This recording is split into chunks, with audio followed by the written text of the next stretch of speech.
नगरपालिका आणि नगरपंचायत निवडणुकांची त्यांचा धुराळ उडालेला असतानाच आता सर्वच राजकीय पक्ष महापालिका निवडणुकांसाठी देखील सज्ज झालेत। या महापालिकांच्या रणधुमाळीत सर्वाधिक वातावरण तापलंय ते मुंबईत। महाराष्ट्र नवनिर्माण सेनेचे अध्यक्ष राज ठाकरेंनी बीएमसी निवडणुकीच्या तोंडावर मराठी माणसाला सावध राहायला सांगितलं।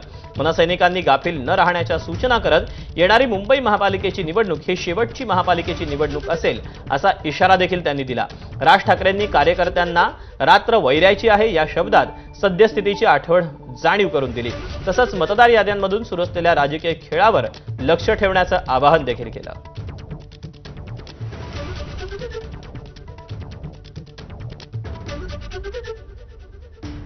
मराठी माणसासाठी म्हणून ही येणारी मुंबई महानगरपालिकेची निवडणूक ही शेवटची महानगरपालिकेची निवडणूक असेल। जर आपण गाफील राहिलो तर हातातनं गेली म्हणून समजा, आणि त्याच्यानंतर जे थैमान सुरू होतील या लोकांचे ते मग ती कोणालाच आवरता येणार नाही। मला फक्त आपल्याला विनंती एवढीच करायची आहे, कुठेही गाफील राहू नका। रात्र वैरायची आहे, गाफील राहू नका। आजूबाजूला लक्ष ठेवा। ज्या प्रकारचं राजकारण आता ज्या प्रकारे हे मतदार याद्या आणि याच्यातलं जे सुरू आहे याच्यावरती लक्ष ठेवावं।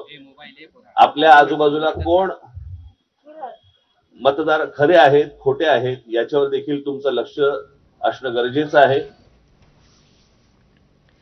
आणि या बातम्यांसोबतच बुलेटिनमध्ये वेळ झाली एका छोट्याशा ब्रेकची। अपडेट घेऊन लगेच परत येतोय। पाहत रहा 10च्या बातम्या।